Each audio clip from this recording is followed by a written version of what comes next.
all aboard for your chance to win $1,000 every week until December 28th. That's right, $1,000 cash just in time for the holidays. To hop on board, just head to churchillmortgage.com and punch your ticket to the Churchill Express giveaway.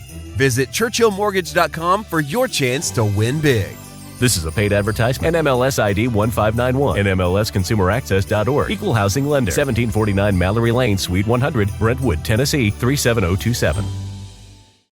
New on Curiosity Stream. We've walked with dinosaurs. We've explored our prehistoric planet, and we were always told the same story. Extinction came from the sky. But what if dinosaurs survived? Amazing Dino World 2. Watch it now on Curiosity Stream. With monthly, annual, and bundle plans, find the one that works for you at curiositystream.com.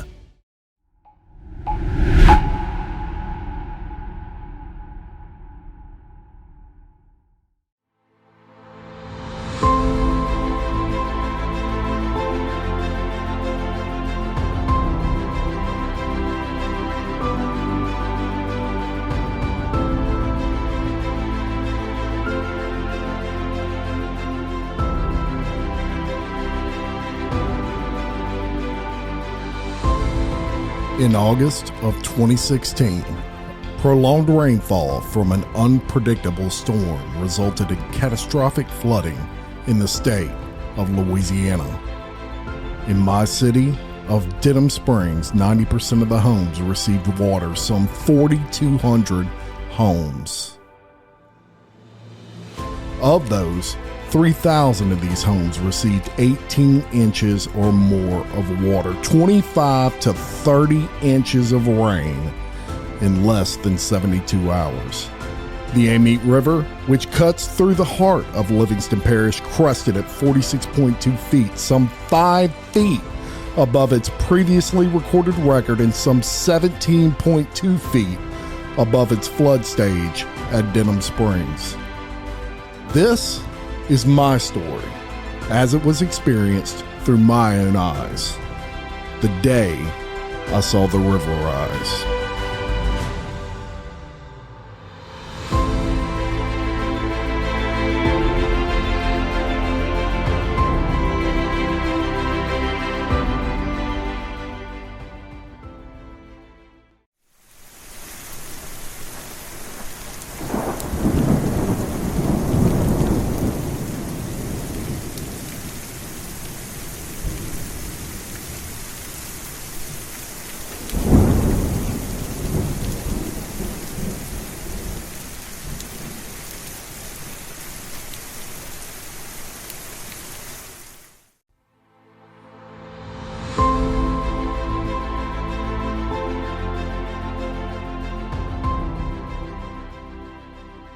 Hey everyone, it's Jim Chapman, and I'm back with episode 5 of The Day I Saw the River Rise. And if you'll remember in episode 4 where I left you, with that episode, I was going down Highway 16 after a 9+ hour time away trying to search for help for my father-in-law, who at the point when I left was in the back of a truck on Highway 16, sun shining, and he wasn't doing well. So at that point I decided to leave, go try to find some help. I had a friend who lived 4 or 5 miles from where we were. I was going to walk that distance through this flood water and try to do what I could to get some help. And so during that time, during that 9 hours away, a lot of things happened that I had no idea of until I got back. And some of it I honestly had no idea of until yesterday when I kind of interviewed my wife about it. And so she's here today. So first of all, say hello, Wendy Chapman. Hey, how's it going? To everyone out there, and she's going to kind of tell that side of the story because obviously I was not there during any of that. And let me tell you, folks, this is pretty amazing what you're about to hear. Now, if you'll remember when I left you last, I had finally made it back after this ordeal, and I see my wife, my kids, but I don't see my father-in-law. I don't see my mother-in-law. My father-in-law was immobile. So my first question was, where in the hell is your father? And she kind of went into the story of what happened, not in great detail, but we're going to go into great detail today and let you know about that rescue. So, Wendy, I guess kind of take it from there, start from the beginning. You know, what was your first thoughts kind of when I left and was headed down that road? This was it was early in the morning. It was about probably an hour after we had gotten him out on a boat out of his house, and we had placed him in the back of a truck. He was bedridden. He had Alzheimer's and Lewy body dementia, so bedridden, could not speak. And he's in the back of this truck, and that's when I left. So kind of take it from there and tell me what happened. So I'm in the back of the truck with Dad. He's on, y'all had brought the mattress he was on because he had to have something to lay on. So you decide to tell me that you're going to look for Brian. And I felt like lots of things were ripped away at that time. I was scared. I didn't know what to do, and I didn't want you to leave. I knew you had to. I also didn't know it'd be lots of water on their end. Thought you'd just walk through it, knee deep, maybe, no big deal.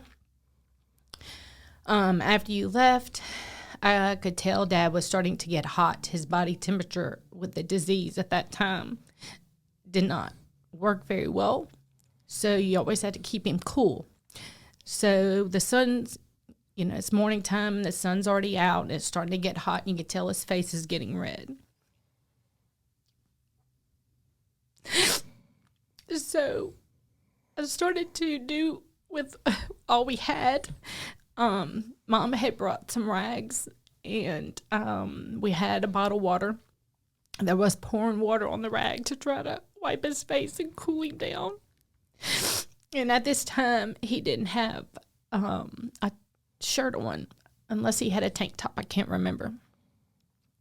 And then he had a sheet covered up. So I'm trying to move some things, but at the same time, I don't want him to get sunburned either. And so I asked the neighbor whose dad's in the back of the truck if we can move under the covered area of the gas station across the street. Which is the covered awning that you would get gas and fill up your vehicles. So that provided him out of the sunlight. But at the same time, he's hot, and I can tell. So I just continued to do that. I also, at that time, we were giving him water through a syringe. That's the only way he could drink things at the time. So I just kind of kept with the fluids as best I could. Mom was kind of running around with the kid, watching the kids. We kind of kept everybody right there by the truck. Time just kind of stood still, so I don't really know the time frame this happened, but I know it was starting. It had to have been a couple of hours. So he's still in the back of that truck. Y'all just basically moved the truck under that. Yes, it's not like you can put him in a wheelchair. You can't do any of that. It has to stay, flat, laid back.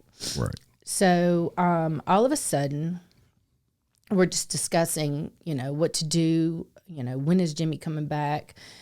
We're hoping we could get him to someone's house instead. It's just so many unknowns, and you're scared and you don't know what to do. They had the National Guard come, put some people in the back end, and they left.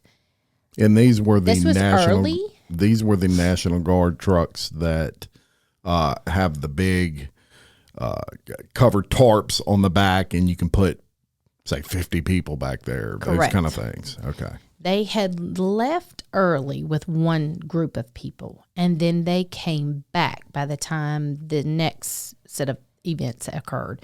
So they had the back end open. There was lots of people with, I don't remember them being in wheelchairs, but they were in walkers and stuff like that. So they're taking the older people that couldn't get around very well.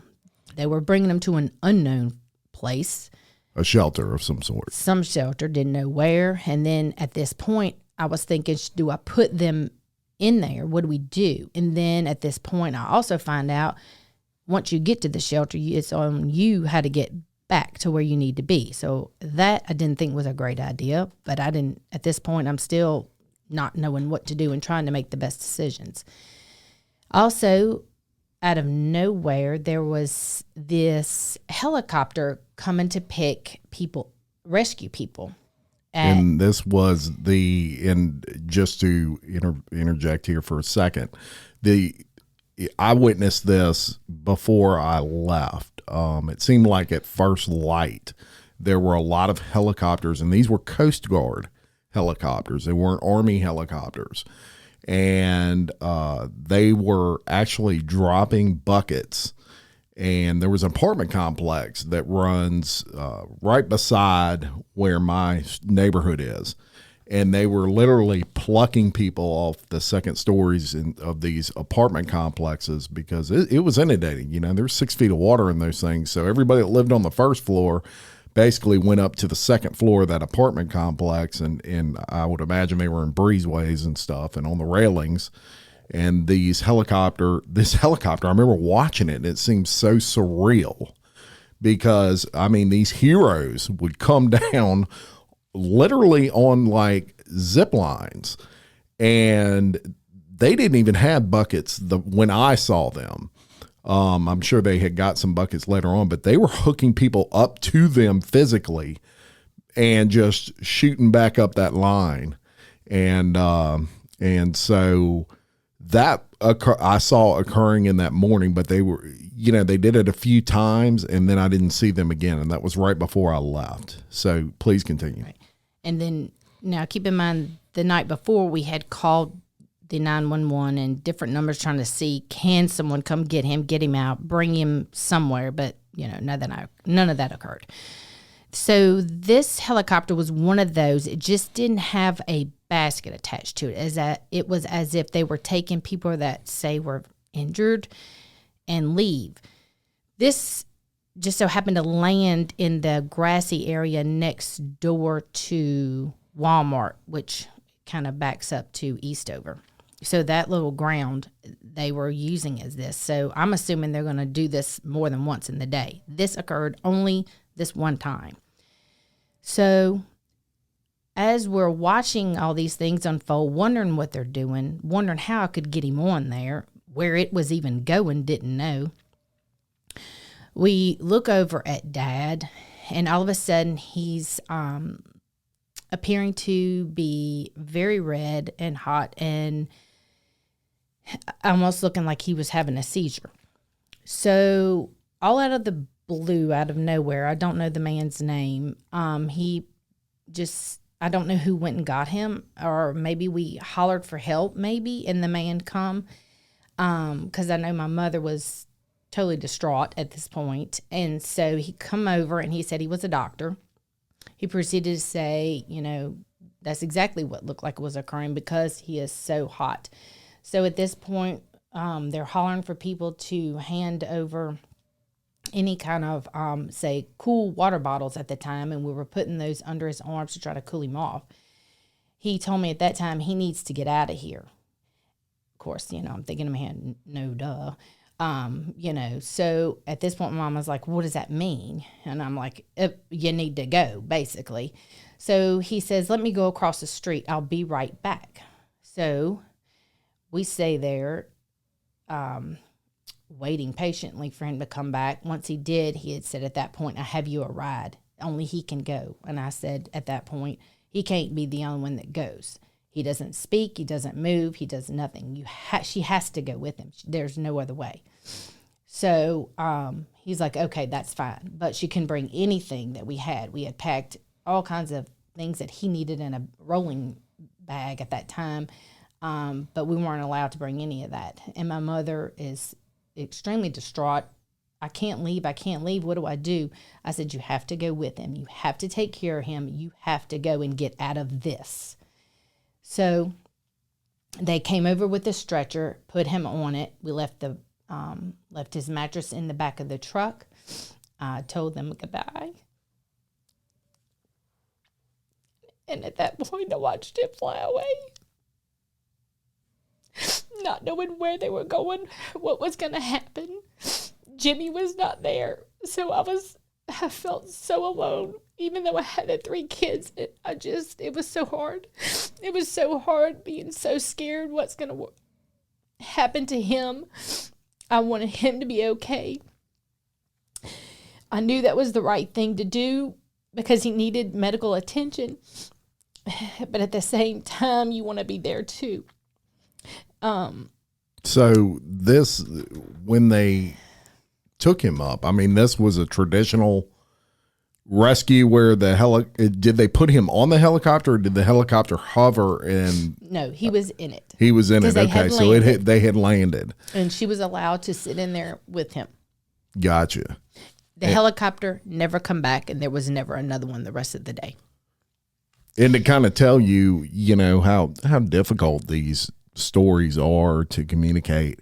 Until yesterday, I didn't ever realize. I knew that he had been rescued via helicopter. I never realized it landed. I thought they took them up on the bucket. So here we are 6 years later, and still learning things about that flood. They, the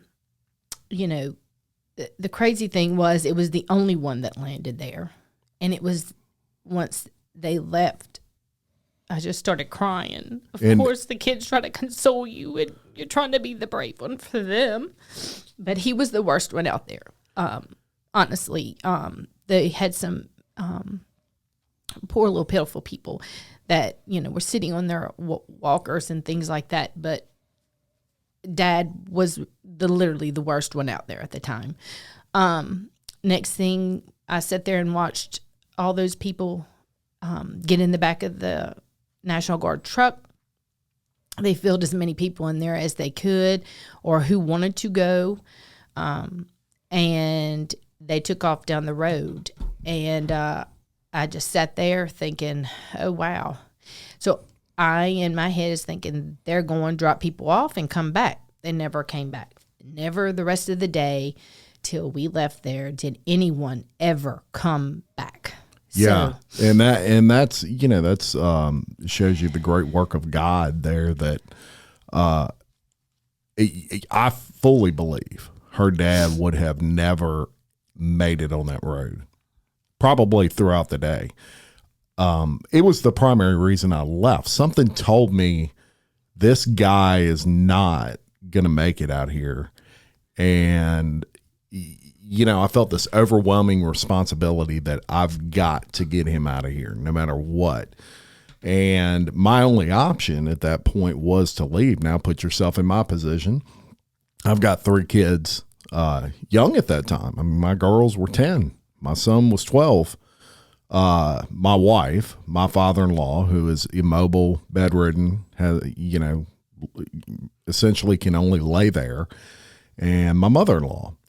And I had to make a decision to leave them. And that I'm hoping will paint the seriousness of that situation, because that was not an easy decision. That's the last thing you want to do, right? Is separate in a situation like that, because I knew there was a strong likelihood that by the time I got back, they would be gone, i.e. a shelter, and there was no communication in those days. So I wouldn't have known which shelter. I wouldn't have been able to get there anyway, in all likelihood. And it could, in my mind, it could be weeks. It could be weeks before I even found out where they were. So that's how serious that situation was. It was so serious that I had to make the decision to just go and try to find that help. Obviously, I didn't realize the seriousness of the situation I put myself in, as I, and you can go back and listen to episode 4, and that is my description of what I went through trying to find that help. But let's get back, Wendy, to, he leaves, and and thank God for that, because he was in the best place he could be in. Where did they bring him? Well, I didn't know. I didn't know where he was going. There was a number of hospitals they could have went to. They could not tell me where they were going. Yes, and put yourself in that situation, folks. You know, your mom and dad just take off in a helicopter, and you have no idea where they're going. Now, you know they're safe, and there was probably a little bit of relief there for you that that responsibility now was lifted. Yes. And I can tell you, when I came back, and I said, "Where's your dad?" And my wife shared that story with me. There was a huge weight lifted off of me just from the fact of that's two less people that I have to be concerned with, and I was taking all that responsibility on me and my shoulders, and also he's safe. You know, I knew that he's in a hospital somewhere. I knew that's where they were going. I just didn't know which hospital. So there was a time frame, hours and hours, that you're out there. There's no one that you know at that point out there on that road. It's just kind of like people, you know. What was the situation like after he left? So there more people ended up coming under the covered area of the gas station, just trying to get out of the sun. It was hot. Then the gas station, of course, had no electricity, but, you know, people needed a bathroom, so you could line up at the door. They only let so many people in the door. They were only taking cash. You could get drinks, but with only cash, and you could use the restroom.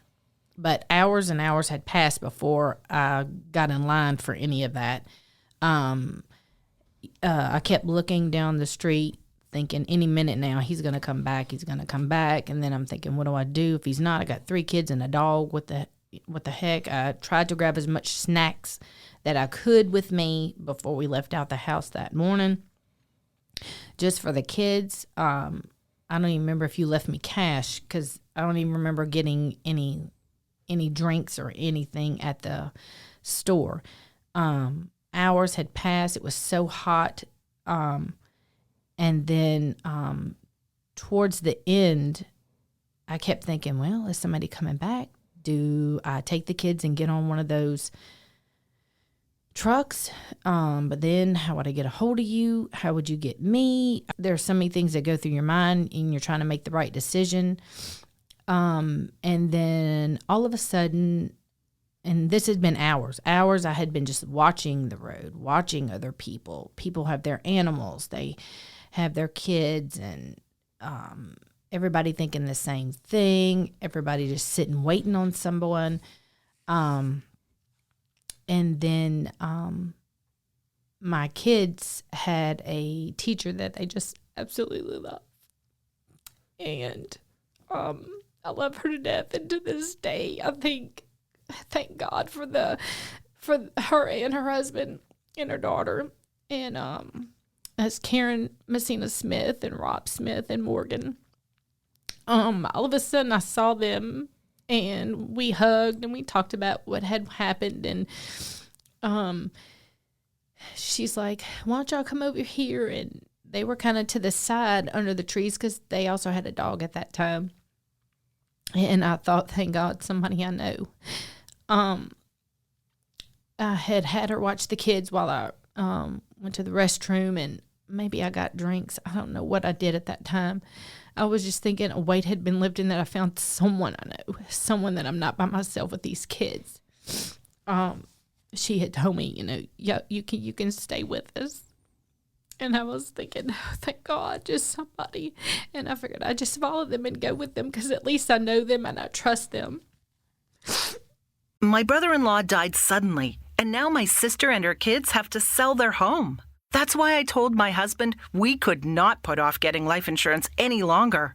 An agent offered us a 10-year, $500,000 policy for nearly $50 a month. Then we called SelectQuote.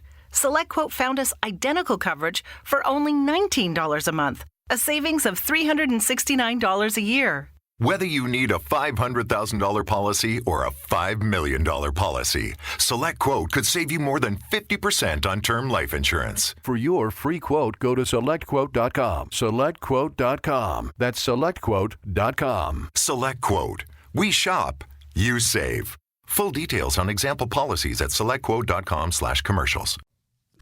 Yeah, so, right. And what we're trying to do here is paint a picture of what that looked like. Folks, it was Kosovo out there. I mean, there was 1,000 people, and imagine being on that road and you don't know a single one of them. And, we had neighbors, obviously, that were stranded, but there were so many people. It was like crowds of people. It was kind of like tailgating at Tiger Stadium without the fun. It was just a bunch of people everywhere, but so scattered that you just didn't run into people you knew. It was just a bunch of strangers, and I'm sure very nice people, all of them, but very uncomfortable when you don't know. And this is a situation where people are hungry. It's hot, folks. It's August, middle of August. It had to be 100 degrees out there. And something worth mentioning, some of you may be saying, well, why not just go to one of your houses, your mother-in-law's house or your house? The water had not receded at that time. It was stagnant water. So after it quit raining, the water didn't move. So if you had 6 feet of water in your neighborhood, that 6 feet was still there. It just wasn't draining. So that's what we were dealing with at that point. There was no way to go back in your neighborhood. They all had the same amount of feet of water in them that they had, in the height of everything. So, you run into Karen, and, thank God for that. Were you wondering where the heck's my husband? Yes. When are you coming back? When are you coming back? And then what do? Do I go with them? Do I sit here and wait by ourselves? And then I'm scared. It's going to be getting dark soon. It was, then they said, her daughter was friends with some of my parents' neighbors. So she proceeded to tell me we're going to go to one of their houses. And I think it was probably the only house in the subdivision that didn't have. And this was in her mother-in-law's subdivision, everyone, just to let you know, there was a house in there that did not flood. It did not get any water. It came close, but it did not get any water. And maybe it was probably a little bit, but it wasn't like the rest of the houses. Yeah. So, obviously, was there a point in there you're thinking, do I go to a shelter? Do I not go to a shelter? How am I going to find you? Correct. All those sorts of things. Did that cross your mind? And then, of course, still no truck come back. So we're still waiting and waiting and waiting. They were trying to get a hold, I think, of friends who they could go stay with that, say, weren't flooded. Of course, you have no cell service at this time. So, everybody's just stuck. Yeah, so waiting patiently. Correct. And so we're going to go ahead, and I'm going to catch everybody back up to my involvement in all of this after I got back from my little hike all day long. And I arrived back, and obviously we had the conversation about her dad. And I did see her talking to Karen when I finally walked up. And I remember the first words out of your mouth were, "Where the hell have you been?" And I'm like, oh man, that's a story. Yeah, a better word. It was probably more colorful, but I was like, man, that is a story for another day. I can't even fathom to tell you what I've been through. And then we discussed her dad, and so I remember we also huddled with Karen and her husband and in that group, and there was some easy up tents and things like that out there that some people had set up. I remember we kind of all grouped around there, and as the day went into night, there were more people that we started to recognize. Well, in the easy up tent, I think is once Karen said we're going to our friend's house. which ended up being my parents' neighbors who I did know. And we walked with them down the road to over there, and then they had already had the tents up, unless y'all helped them put up. I don't know how that was. I believe, if I remember correctly, we all kind of helped put them up. Somehow or another, maybe the neighbor that had Dad, his bed, they had put to the side of the road there. Yes, I remember that. You know, the kids kind of sat on that to give them something to sit on, just cushion and lay back, and you know, and everybody sat around.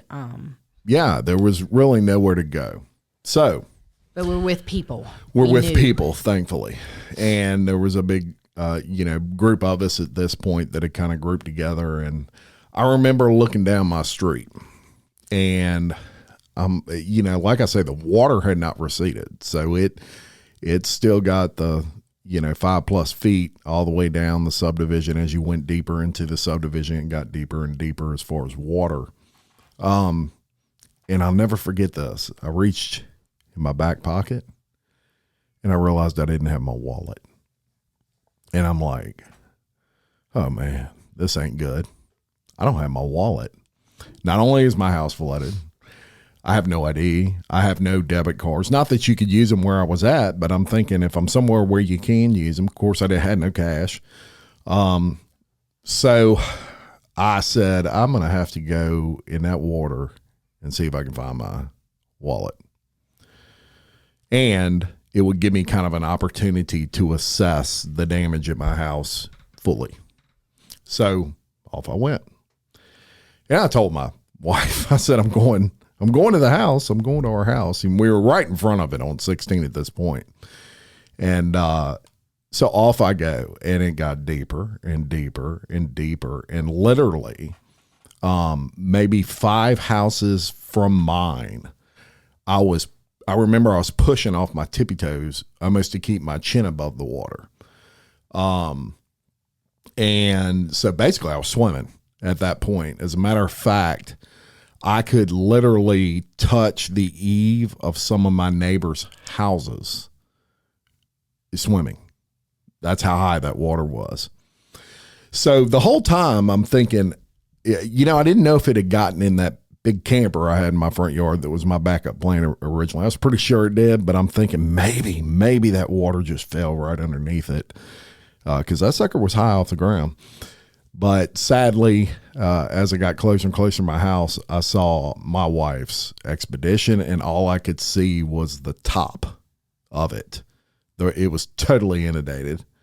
And of my camper, I could see that it had went in the camper.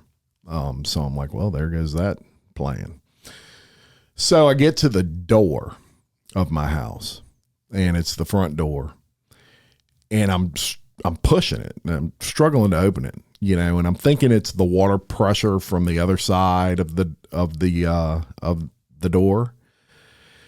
But it even seemed harder than that. And I remember I kind of took my shoulder and just pushed as hard as I could, and I nudged it just enough where I could slide in. And what was it blocking my door? My refrigerator had floated, turned sideways, floated like an ice chest, and was wedged against my front door. And that's why it was so hard for me to get that sucker open.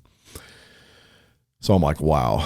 And it was really strange that water, even depending on what part of the house you were in, was higher than other parts. It's almost like everything just slopes. It's crazy. But I get in there, total destruction. It was a scene, y'all, from Titanic. I'm telling you, that was the first thing. If you've seen the movie Titanic, that was my first thought was, this looks exactly like Titanic. Everything was floating that could float. And I remember I put my feet on the ground or on the floor in the inside of the house, and it was like skis. And I'm like, what the heck? It was like the floor was moving. Well, it was. I had the tongue and groove wood floors, and they were just the press down. They weren't the glue down. And they had floated. They had actually come apart and were just holding on to each other. And it was like you had skis on your feet. Everywhere you stepped, you were pushing down wood slats of the floor. And I mean, the house was ruined. And I'll never forget this. I'm looking around and I'm like, you know, is there anything that was saved? And there was a picture of my kids, me and my wife, that when they were babies, and is one of my wife's favorite pictures. And it was hanging just high enough on that wall that it didn't get water. Just high enough. I'm talking the water was right below the bottom of the frame.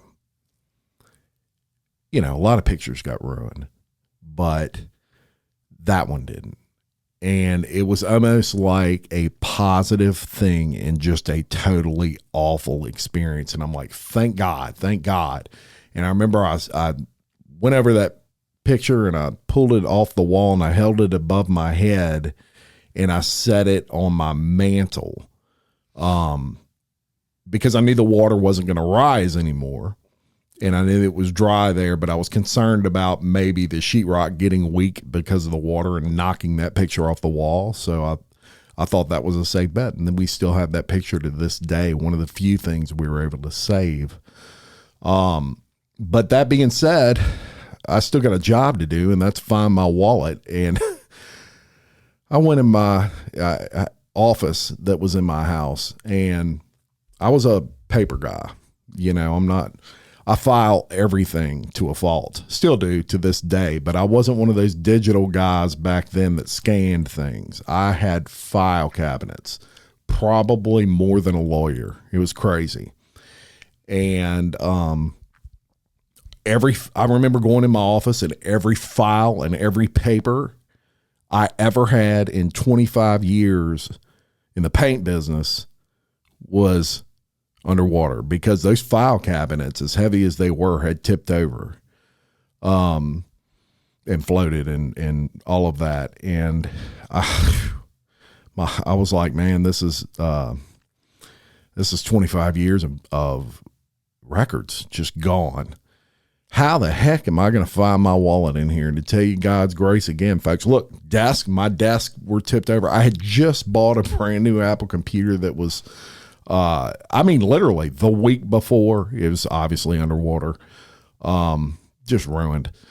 And I thought the last place I set it was on my desk, and my desk at this time had kind of floated upside down. It's kind of hard to describe, but the water, y'all, to explain the water, you could not see anything. It was Amite River water. It was brown, murky, and you could not see a thing. But I went to the one spot, I remembered leaving it, and I stuck my arm under that water, and y'all, I put my hand right on my wallet.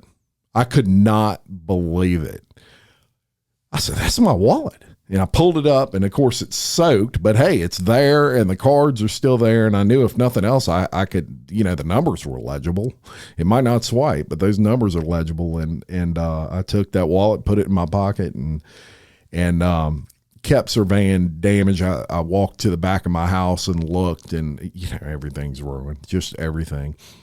I remember thinking my son, my wife had painted his walls, and she had spent like an entire summer putting dinosaurs all over these walls. And look, talented, but my wife's not a painter. This took her a long time, and it was a lot of detail, and she had all these cute dinosaurs all over this wall.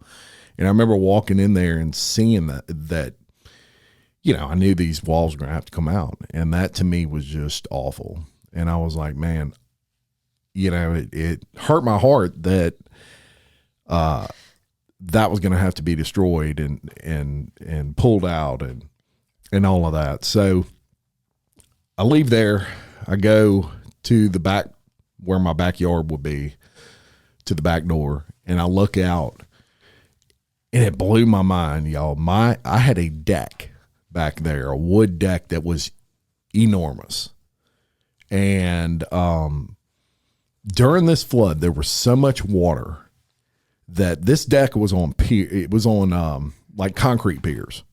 But it wasn't locked down on those piers. Basically, you build the deck, and it's the concrete piers that have notches in them, and you put the wood in between those notches. And there was probably, I don't know, this deck had to weigh 1,000 pounds, but it was a boat. That water actually had so much power, it lifted it up, turned it sideways, and floated it under my back patio. It got wedged at one point between the two brick sides of the back patio and just got stuck sideways. And my first thought was, how in the heck am I going to get that back into place? And I'm going to have to unscrew every board, all the things that guys typically think. And so then I got my wallet and I said, man, I'm just getting the hell out of here. It was a horrible sight. The water was still up. I knew it couldn't be safe in there for too long anyway. Spiders everywhere floating.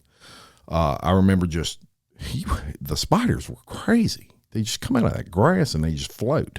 And there's millions of them. And so, obviously you got to worry about snakes and all that stuff too. So I was done hanging out in the flood water. So I get out of there, and it was the longest walk back to the front of that subdivision I've ever had in my life, because I knew the question I was going to get when I got there from my wife. And that was, how's the house? And so how do you look at your wife, your kids, and tell them you've lost everything? So my first thought was, well, I could tell a little white lie and just say I didn't, I think some stuff was saved, and something to maybe sugarcoat it. And I said, you know what? I'm going to be honest about it. I'm just going to tell them. And acceptance is the first part of healing, right? And so I got to the front of that subdivision. Sure enough, my wife and kids are gathered around, still with Miss Karen and all these people. And sure enough, just like I knew, the first question out of my wife's mouth was, well, what's it look like? And I'll never forget, I looked her right in the eyes, and this is in front of everybody. And I said, there's nothing left. There is absolutely nothing left. No clothes, nothing. I didn't even tell her about the picture that had been saved at that point, because honestly, by the time I made it to the front of that subdivision, that was in and out of my mind. I just, it's all gone. It's basically how I put it. And even my kids cried, your kids grasping something like that isn't like parents grasping something like that. Kids, everything's replaceable to a kid, right? Their parents buy everything. They don't realize maybe sometimes the magnitude of what just happened, but they got it. They got it. My wife broke down right there, and it was a moment, right? And we all hugged, and it was just a moment. And it was also another moment to me, because I can tell you that at that point in time, at that exact point in time during that flood, that's when the switch changed. And my method of thinking went from, oh my gosh, panic and all of that, to, I'm going to get us out of this. I'm going to get us out of this. And I took, for me as a man, I wanted that responsibility. I wanted that challenge, because the situation we were in was the situation we were in. There was no changing that. Now it's time to fix it, right? Let's get that water down. Let's get in that house. Let's gut those walls. Let's do what we got to do, because I didn't have time to feel sorry for myself. I had a responsibility to a family. So this, as the situation as it was, at this point, it's getting dark. And, we're like, where are we going to sleep? Right. And, so I had a plan, and I remembered her mom's car, which was parked underneath her garage or in her garage. Probably didn't have water in it, I was thinking. And I'm like, we can just start the car and we can sleep in the car. So, folks, that's exactly what we did. It did have a little water in it. And I remember the floorboard was wet. Let me tell you, it was an inch from ruining that vehicle. The floorboard was wet. So it had went over the tires and had gotten in the doors, but just enough to kind of wet the floorboard. Other than that, it was fine. And it started, which was the big thing, but it had air conditioning. And it wasn't in a moldy house, right? So that's where we slept that night. And I slept, look, y'all, throughout these 3-day ordeal that we were already in, I had slept maybe 4 hours. I think I got 3 hours of sleep that night. I fell asleep somewhere around 3 o'clock and woke up at 6, and we're back in it, right? The next day, we kind of meandered out to that street again and kind of grouped up with people. And I knew I've got to get my family out of here. People were getting hungry. They were getting ornery. They were getting aggravated. There were some shady characters walking up and down the road, these looters with looting on their mind, and I could look in their eyes and tell. And this was a situation where I didn't know when there was going to be help. It could be weeks. It could be, literally weeks. The water had receded in her mother's neighborhood, a good bit. There was like sludge and mud on her mom's floor. But outside of that, it was like the water was traveling downward. So while it had receded in her mom's neighborhood and a little bit in my neighborhood across the street, it was moving further towards Port Vincent area, if you're familiar with Livingston Parish, which was the only way kind of out. And that, or so you thought that was a way out. And I'll get to that on the next episode. So we're going to end this one. But I'll tell you what, in episode 6, we're going to talk about trying to get my family out of there that day. It is unbelievable. So I appreciate you listening and watching. Wendy, thank you for sharing your story. I know that was not easy for you. But I think people can get a grasp of the feeling of different people in our community that went through this. And some people's situation were different than others. They had people they were taking care of, like your situation, where it just made a really, really crappy situation that much worse and that much harder. So we're going to pick it up in episode 6 with that. I guess I would title it The Great Escape. In this episode, we could title The Great Rescue. So thank you for listening. I appreciate it. Thank you all for supporting. Please share this with anyone you feel may enjoy it. And we'll see you next time. Thank you very much.